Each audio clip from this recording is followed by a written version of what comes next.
بسم اللہ الرحمن الرحیم۔ آپ دیکھ رہے ہیں ہسٹری کویسچن۔ منگول افواج نے پچھلے 13 دن سے بغداد کو گھیرے میں لے رکھا تھا۔ جب مزاحمت کی تمام امیدیں دم توڑ گئیں تو 10 فروری سن 1258 کو فصیل کے دروازے کھل گئے۔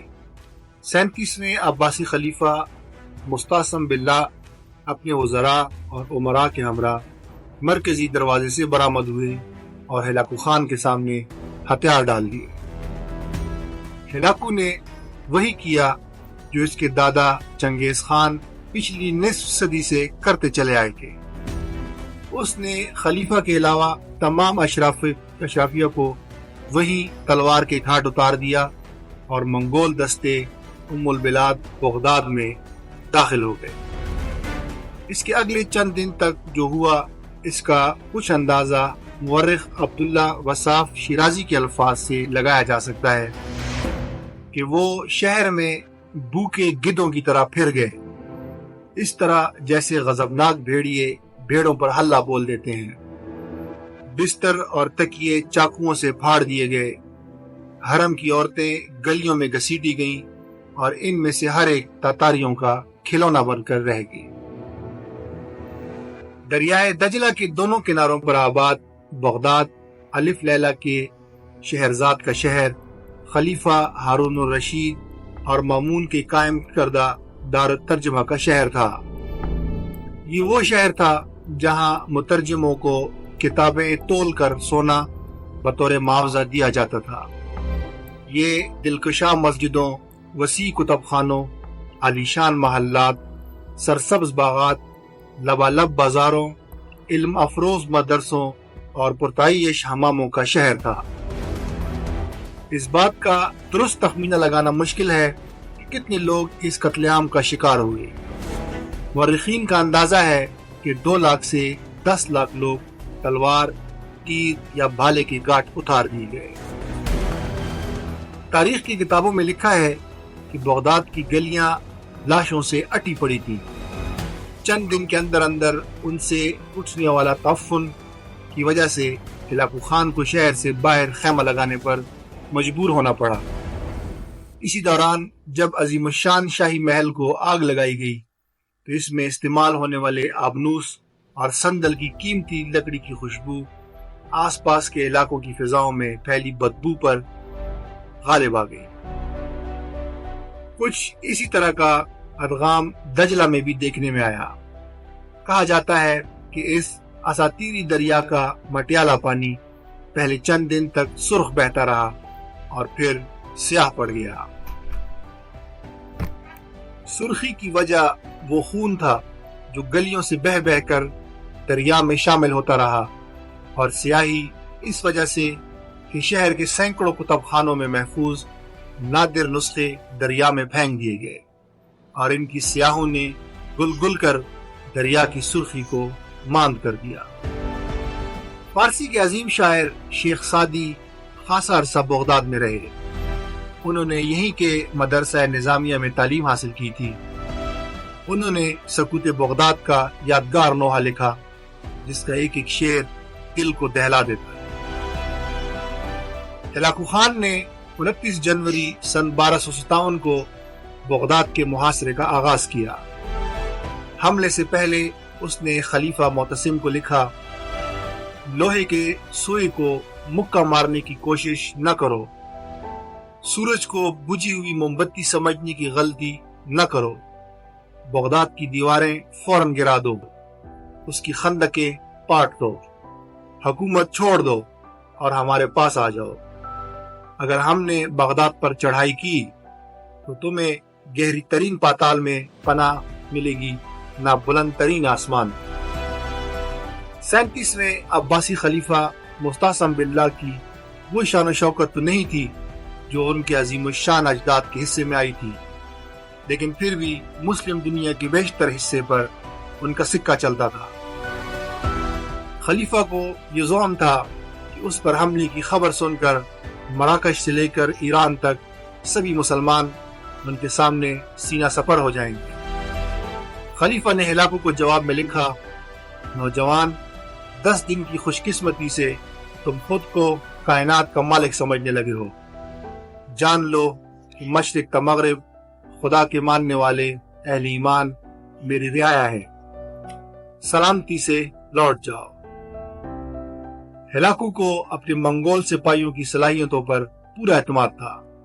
وہ پچھلے 4 اشروں کے دوران اپنے آبائی وطن منگولیا سے نکل کر 4000 میل دور تک آ پہنچے تھے، اور اس دوران معلوم دنیا کے بڑے حصے کو اپنا مطیع بنا چکے تھے۔ بغداد پر حملے کی تیاریوں کے دوران نہ صرف ہلاکو خان کے بھائی منگو خان نے تازہ دم دستے بھیجوائے تھے، بلکہ آرمینیا اور جارجیا سے خاصی تعداد میں مسیحی فوجی بھی آ ملے تھے، جو مسلمانوں سے صلیبی جنگوں میں یورپ کی شکست کا بدلہ لینے کے لیے بےتاب تھے۔ یہی نہیں، منگول فوج تکنیکی لحاظ سے بھی کہیں زیادہ برتر اور جدید ٹیکنالوجی سے بہرور تھی۔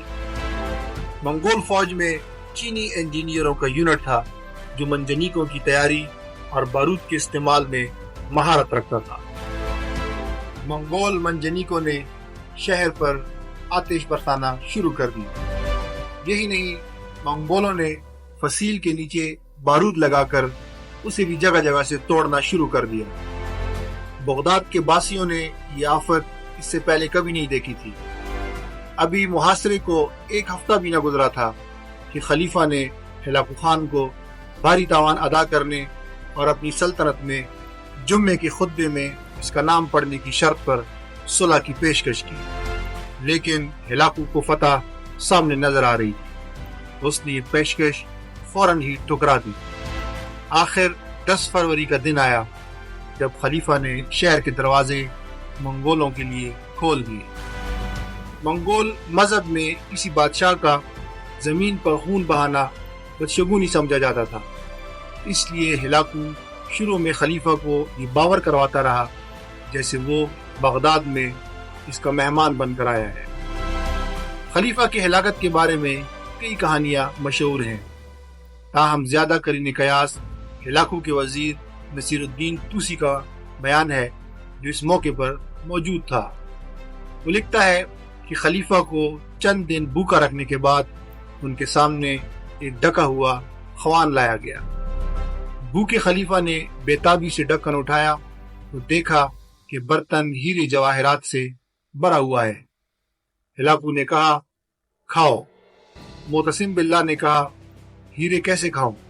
ہلاکو نے جواب دیا، اگر تم ان ہیروں سے اپنے سپاہیوں کے لیے تلواریں اور تیر بنا لیتے تو میں دریا عبور کبھی نہ کر پاتا۔ خلیفہ نے جواب دیا، خدا کی یہی مرضی تھی۔ ہلاکو نے کہا، اچھا تو اب میں جو تمہارے ساتھ کرنے جا رہا ہوں وہ بھی خدا کی مرضی ہے۔ اس نے خلیفہ کو نمدوں میں لپیٹ کر اس کے اوپر گھوڑے دوڑا دیے تاکہ زمین پر خون نہ بہے۔ 775 عیسوی سے لے کر سن 932 تک آبادی کے لحاظ سے بغداد دنیا کا سب سے بڑا شہر تھا۔ اس کے علاوہ اسے 10 لاکھ کی آبادی تک پہنچنے والا دنیا کا پہلا شہر ہونے کا اعزاز بھی حاصل ہے۔ دار الترجمہ بیت الحکمہ میں یونانی، لاطینی، سنسکرت، سریانی اور دوسری زبانوں سے کتابیں ترجمہ ہونے لگیں۔ یہی کتابیں صدیوں بعد یورپ پہنچی اور انہوں نے یورپ کی نشاط ثانیہ میں اہم کردار ادا کیا۔ الجبرا، الگوریدم، الکیمیا، زینت، الکحل وغیرہ جیسے درجنوں الفاظ بغداد کے اسی سنہری دور کی دین ہے۔ آج سے ٹھیک 763 برس قبل بغداد پر چلنے والی اس ناگہانی منگول آندھی نے میسوپوٹیمیا کی ہزاروں سالہ تہذیب کے قدم ایسے اکھاڑے کہ وہ آج تک سنبھل نہیں پائی۔ یہی نہیں بلکہ اس کے بعد سے آج تک کوئی مسلم شہر بغداد کی شان و شوکت کے عشر و شعر تک بھی نہیں پہنچ سکا۔